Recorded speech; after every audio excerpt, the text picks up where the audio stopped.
Centimetre इसकी चौड़ाई होती है और 64 सेंटीमीटर इसकी लंबाई होती है।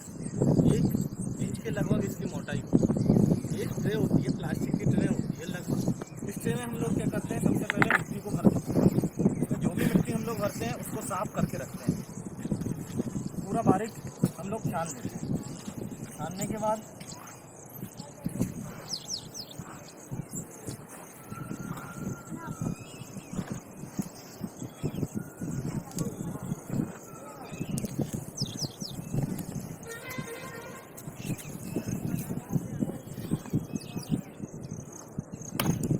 साइज से हम लोगों ने मिट्टी भर दी।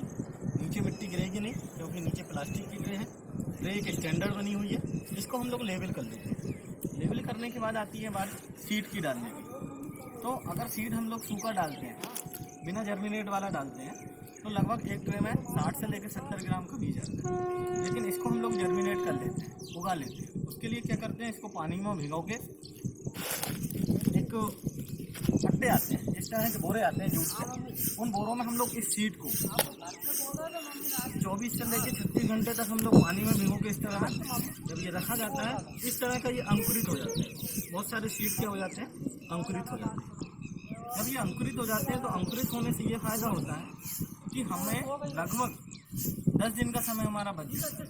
अंकुरित होने में जो समय अंकुरित हो गए, उसके बाद ट्रे हमारे पास तैयार है। मिट्टी को हमने छान लिया, कंपोस्ट खाद मिला लिया, कुछ रेत मिला ली। मिक्स करने के बाद इसमें जो आप लोग सीड डालना है, अगर हाथ से आप लोग डालते हो तो प्रॉपर तरीके से इस तरह से डालना है जिसकी प्रॉपर डेंसिटी है। ये कहीं खाली ना हो, कहीं भारी ना हो, कहीं खुला ना हो। इस तरह से हम लोग क्या करते हैं, इसके ऊपर सीड को डालते हैं। एक सीड में, एक ट्रे में लगभग 60 से लेकर 80 ग्राम तक का सीड आता है, ऐसे पूरा बारीक। या अगर हम लोग हाथ से नहीं करना चाहते तो इसके लिए एक शेडर मशीन आती है। शेडर मशीन से भी हम लोग क्या कर सकते हैं, इसके अंदर हम लोग सीड को डाल सकते हैं। हमारे पास रखी हुई है शेडर मशीन, हम आपको बता देंगे, फ्रेम के ऊपर होता है। अब शेडर मशीन से हम लोग इसमें मिट्टी को भी भर सकते हैं और सीड को भी डाल सकते हैं। सीड इस तरह डालना है, पास आना नहीं, सीड इस तरह डालना है कि इसके अंदर कहीं खाली ब्रेकअप जगह ना हो, डेंसिटी प्रॉपर तरीके से हो। डेंसिटी अगर प्रॉपर तरीके से नहीं होगी तो मशीन इसको छोड़ देगी, कहीं कहीं लेगी, कहीं कहीं नहीं लेगी। जब ये हम लोग सीड को डाल देते हैं, उसके बाद इसमें मिट्टी को डालना है। मिट्टी डालने के लिए भी हम लोग या तो हाथ से उपयोग करते हैं या फिर मशीन का उपयोग करते हैं।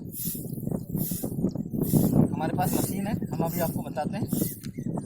ये सभी चीज़ें डालने के बाद मिट्टी हम लोगों ने इसके ऊपर डाल दी प्रॉपर तरीके से एक लेयर में। अब इसमें हमको पानी डालना है। पानी डायरेक्ट हिट करके नहीं डालना, आपके जो जुहारे आते हैं, जो गमलों में पानी दिया जाता है, उसके आपको डालना है। और इसको एक स्केल की सहायता से लेवल कर देना है ताकि ये ऊपर नीचे की तरफ ना हो। जब ये कंटिन्यू हो जाता है तो हमारे पास इस तरह का सेटअप बना हुआ है। ये देखिए, इसी का एक वर्जन हम लोगों ने रखा हुआ, ये भी एक हमारे पास है। और ये 12 से 15 दिन बाद हम लोग देखते हैं तो एक मैट बन जाता है।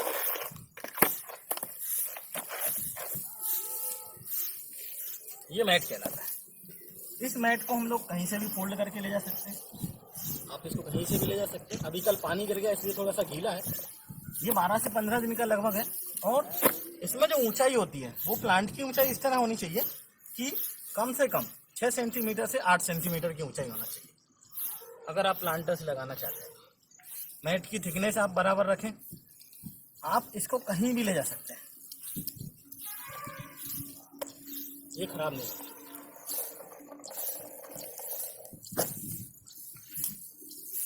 आप इसको उठाएं, कहीं भी ले जाएं, कोई प्रॉब्लम नहीं। इसी के तरह हम लोगों ने इस तरह तैयार किया। ये देखिए, पूरा यहाँ से वहाँ तक रखा हुआ है। आगे देखिए, ये सभी अलग अलग। अभी हमारे पास ये 12 दिन की नर्सरी है हमारे पास। अभी प्लांटर से हम लोगों ने लगाना शुरू किया। एक एकड़ में लगभग, अगर plant to plant distance 3 centimetre रख रहे हैं और प्लांट टू प्लांट डिस्टेंस अगर आप 16 सेंटीमीटर रख रहे हैं तो हम लोग लगभग 70 से 80 ट्रे हम लोग लगा लेंगे। ये देखिए, ये मैट बना, ये मैट बना हुआ। अब सपोज करिए ट्रे हमारे पास कम होती है, तो उसके लिए हम लोग एक दूसरी विधि यूज़ करते हैं, इसको पॉलीथीन के ऊपर तैयार करते हैं।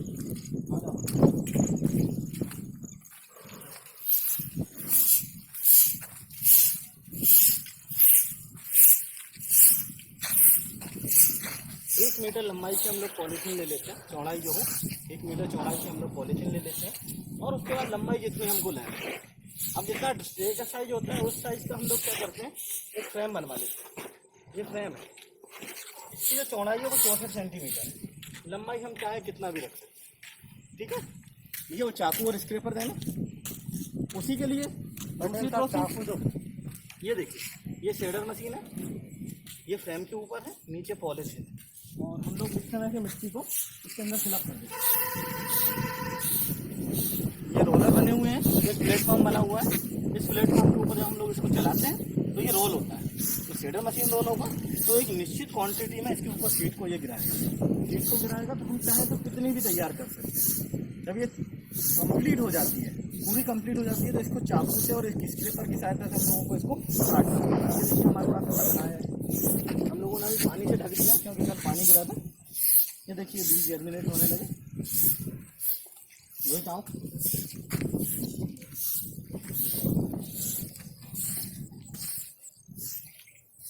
ये देखिए इस तरह की मैट बन जाती है।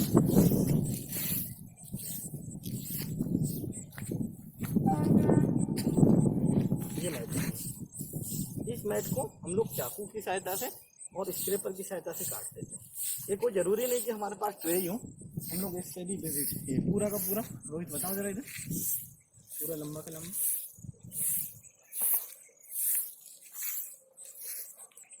इधर बताओ इनका अंकल। रोहित रोको उसको भाई। प्रोसेस हो जाती है तो फिर इस मशीन की सहायता से, वो ताकि ये 6 रो पैडी ट्रांसप्लांटर की मशीन है, इस तरह की ट्रे हम लोग बना लेते हैं। और ये देखिए ये मैट बनी हुई है, मैट को एक स्क्रेपर की सहायता से, ये हमारे पास एक स्क्रेपर, इस स्क्रेपर की सहायता से हम लोग इसके अंदर डालते हैं, और ये पूरा कंप्लीट हो जाती है। और पीछे का पीछे वही दे रहा हूँ, इस तरह के इस प्लेटफॉर्म के ऊपर हम लोग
रोहित रोको।